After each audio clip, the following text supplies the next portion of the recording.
कहते हैं कि एक ही बात को कहने के 100 तरीके होते हैं, लेकिन जब विनोद कुमार शुक्ल जी अपने अंदाज में, अपनी भाषा में कोई बात कहते हैं, तो फिर वो बात किसी भी और तरीके से कही जाए थोड़ी अधूरी सी लगने लगती है। वो साधारण सी बात को भी इतनी अलग तरीके से कहते हैं कि ऐसा लगने लगता है कि वो बात साधारण नहीं है, उसमें एक अलग ही गहराई दिखने लगती है उस साधारण सी बात में भी। मेरे इस पॉइंट को थोड़ा और बेहतर तरीके से समझाने के लिए मैं आपको कुछ पंक्तियाँ सुनाऊंगा अभी, और उनका थोड़ा बहुत अर्थ समझाने की कोशिश करूँगा। किताब का नाम है नौकर की कमीज़, और ये किताब मैंने खरीदी थी 21 जून को। देख लीजिए आप, अभी खरीदी थी कुछ दिन पहले ही, और अभी मैंने पूरी नहीं पढ़ी है ये किताब, लगभग आधी से ज़्यादा तो पढ़ ली है, मतलब थोड़ी बाकी है। तो इसके रिव्यू की बात हम किसी अगले वीडियो में कर लेंगे। ये रहा पेज, देख लीजिए आप 119, यहाँ पे मैं भी पहुँच चुका हूँ इस किताब के। तो हाँ, इस किताब के पहले पन्ने पे ही जो लाइन है, मतलब जो इसका पहला चैप्टर है, उसका शीर्षक देखिए आप कि कितना सुख था कि हर बार घर लौटकर आने के लिए मैं बार बार अपने घर से बाहर निकलूं। अगर कोई और लेखक यहाँ पे लिखता तो वो क्या लिखता कि मुझे घर लौटना पसंद है, मुझे अपने घर जाना पसंद है। लेकिन शुक्ल जी इसी बात को कितने बेहतरीन तरीके से लिखते हैं कि अपने घर में लौटने का मज़ा तभी है, अपने घर में लौटने का सुख तभी है जब आप बार बार घर से बाहर निकलें। अगर आप लगातार अपने ही घर में रह रहे हैं तो आप अपने ही घर से ऊब जाएंगे, आपको वो सुख फिर मिलेगा नहीं। लेकिन अगर आप बार बार बाहर निकल रहे हैं और वापस लौट के अपने ही घर पे आ रहे हैं तो वो जो सुख है वो बना रहेगा। ये लाइन से वो लोग ज़्यादा रिलेट करेंगे जो बाहर रहते हैं, जो अपने घर से दूर रहते हैं और वो अपने घर जाना चाहते हैं, उन्हें घर पहुंच के सुख मिलता है। लेकिन वो भी अगर बहुत दिनों तक अपने घर पे रहें तो फिर वो सुख भी चला जाता है, वो सुख ज़्यादा दिनों तक टिकता नहीं है। इसीलिए ये लाइन शुक्ल जी ने कही है कि कितना सुख था कि हर बार घर लौटकर आने के लिए मैं बार बार घर से बाहर निकलूं। इसी को थोड़ा सा आगे बढ़ाते हुए एक और लाइन है कि घर बाहर जाने के लिए उतना नहीं होता जितना लौटने के लिए होता है। बाहर जाने के लिए दूसरों के घर होते हैं,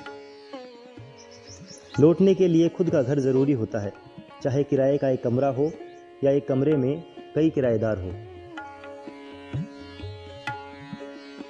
मतलब बात को कहने का तरीका देखिए आप, इस जो इनकी लेखन शैली है ना, वो देखने की कोशिश करिए। मतलब मैं ये नहीं कह रहा हूँ कि ये बहुत गहरी पंक्तियाँ हैं या फिर कुछ अलग ही उन्होंने लिख दी है, लेकिन एक ही बात को, जो मैंने कहा ना कि अलग अलग तरीके होते हैं कहने के, तो मुझे इनका जो लिखने का तरीका है, इनका जो किसी बात को बताने का तरीका है, वो मुझे बहुत अच्छा लगता है। बहुत ऐसे एक अलग सा सुख मिलता है इनको पढ़ने के बाद कि यार क्या लिख दिया है।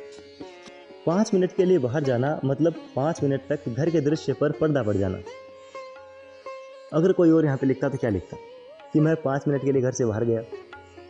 लेकिन शुक्ल जी उस मोमेंट को भी इस तरीके से लिख रहे हैं कि मैं 5 मिनट के लिए घर से अगर बाहर जाऊँगा तो घर के अंदर उस 5 मिनट के समय के लिए क्या होगा वो मुझे नहीं पता होगा, उस दृश्य पर पर्दा पड़ जाएगा।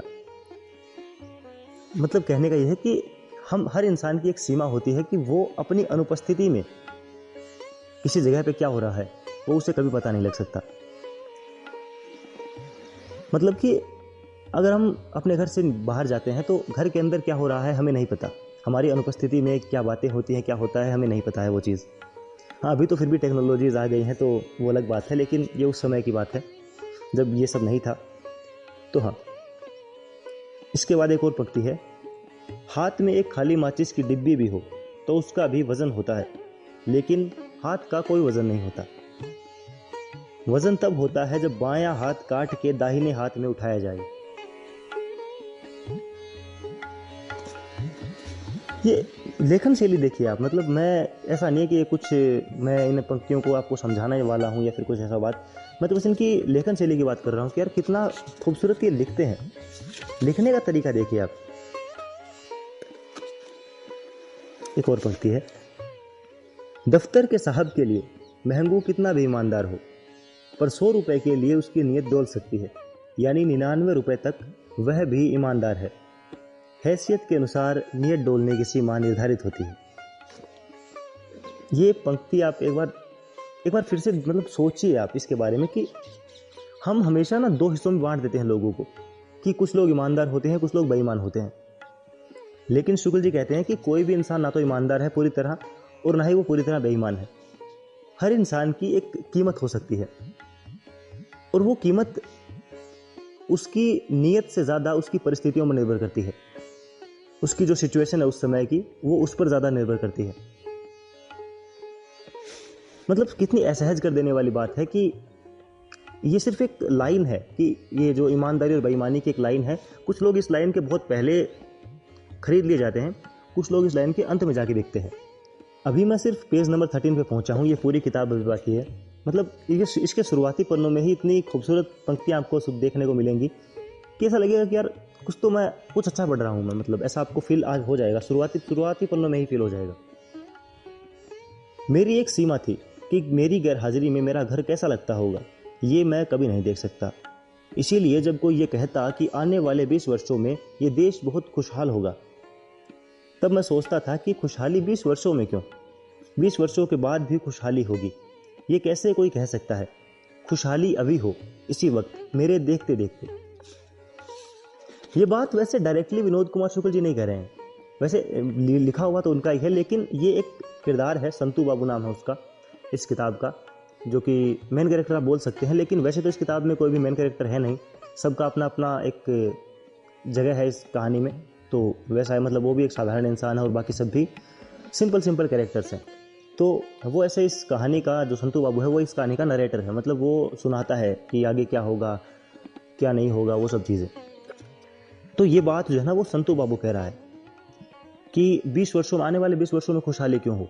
मैं तो आज जिंदा हूँ, मुझे आज खुशहाली देखनी, मेरे चले जाने के बाद मेरी अनुपस्थिति में क्या होगा क्या नहीं होगा, उस चीज़ से मुझे क्या फ़र्क पड़ता है। वही वाली बात आ गई कि इंसान अपनी अनुपस्थिति में क्या हो रहा है वो कभी नहीं देख सकता। तो ये कह रहे हैं कि मेरे देखते देखते अगर कुछ हो जाए तभी मैं मानूंगा कि हाँ खुशहाली है, वरना मेरे जाने के बाद हो या ना हो, मुझे उस बात से क्या फ़र्क पड़ता है।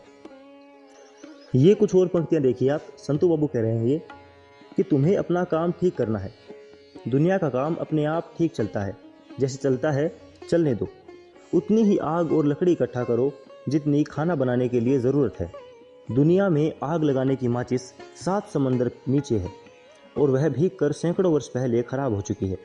वहाँ कोई नहीं पहुँच सकता, दुनिया को कोई बदल नहीं सकता। अगर तुम अकेले बदल जाओगे तो बुरी मौत मरोगे। मुझे शांति से मरने दो और तुम भी, सब लोग शांति से मरो।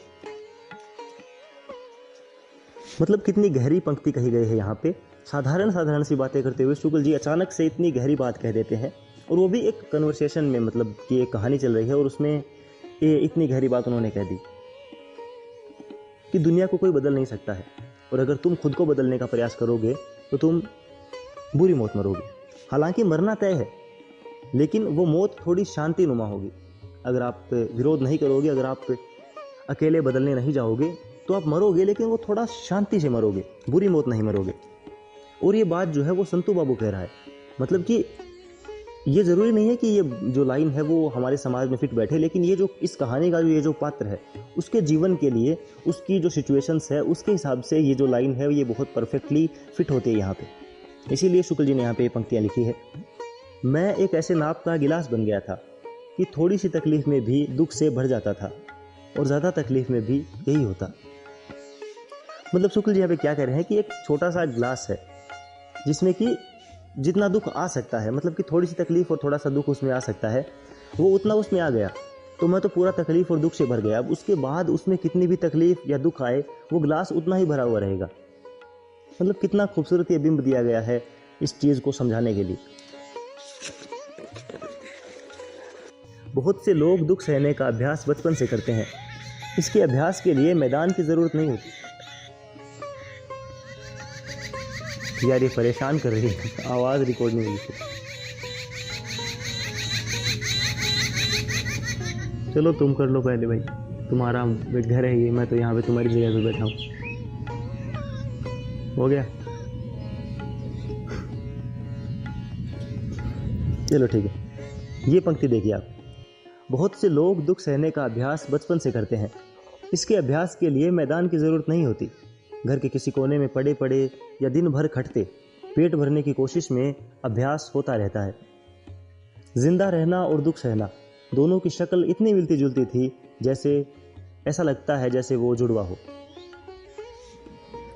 शुक्ल जी यहाँ पे क्या कह रहे हैं कि उन्होंने दुख को बहुत स्वाभाविक बताया है कि दुख जो है ना वो जीवन का हिस्सा है। अगर आप जिंदा हैं तो आपको दुख सहना होगा। उन्होंने इसे कोई बहुत बड़ी बात नहीं कहा है। दुख सहना बहुत सामान्य बात है। जिंदा रहना और दुख सहना दोनों जुड़वा है। ये कुछ पंक्तियां देखिए आप। संतू बाबू अपनी पत्नी से क्या कह रहे हैं कि बिना खर्च के आधुनिक होने के लिए ये ज़रूरी है। यही मैं पत्नी से चाहता था, यानी सुख सुविधाओं की जानकारी होना। मेकअप किस तरह करते हैं यह वह विज्ञापन से सीख सकती थी, जबकि उसे और मुझे उसके चेहरे पर पाउडर लगाना पसंद नहीं था। हमें लगता था ये फालतू खर्च है। मैं साधारण और सस्ती कमीज़ और पतलून पहनता था, पर अच्छे फैशन की मुझ में समझ थी।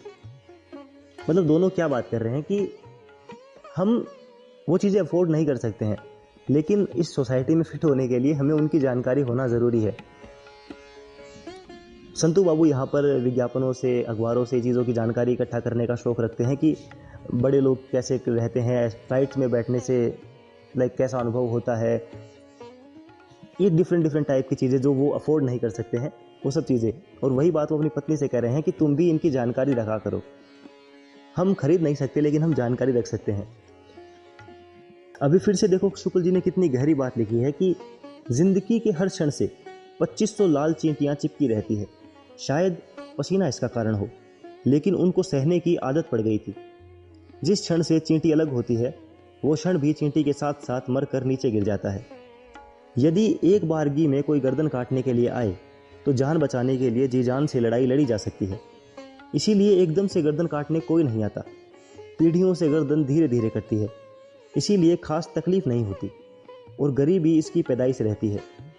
गर्दन को हिलगाए हुए सब लोग अपना काम जारी रखते हैं, यानी गर्दन कटवाने का काम।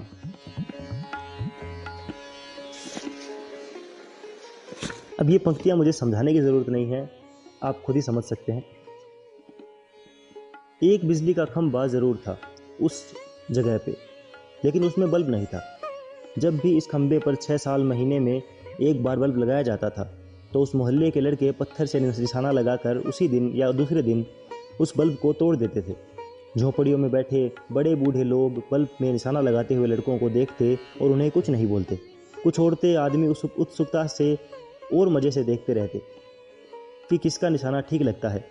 हो सकता है उनके अपने एक से अंधेरे माहौल में एक बल्ब लगा देने का अच्छा काम उन्हें मजाक लगता हो।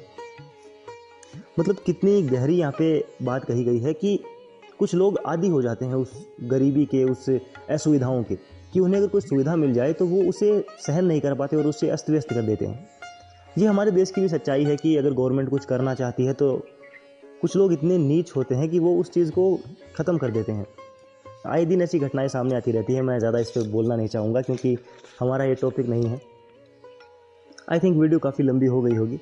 ये एक आखिरी पंक्ति और मैं पढ़ देता हूँ, उसके बाद इस वीडियो को ख़त्म करते हैं।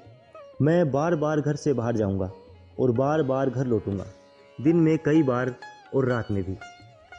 मतलब ये वही वाली जो पहली पंक्ति इस किताब के पहले चैप्टर में थी, वही वाली बात फिर से है कि मैं बार बार घर से निकलूँगा घर पहुँचने के सुख को अनुभव करने के लिए। मिलते हैं अगली वीडियो में। अभी इसका रिव्यू तो मैं नहीं कर रहा हूँ, लेकिन जैसे ये किताब ख़त्म करूँगा मैं इसका एक रिव्यू भी डालूँगा। अभी तो बस पंक्तियाँ मैंने आपके सामने पढ़ दी, ऐसे ही मुझे अच्छी लग रही थी। यहाँ तक वीडियो देखने के लिए बहुत बहुत शुक्रिया, धन्यवाद। मिलते हैं अगली वीडियो में।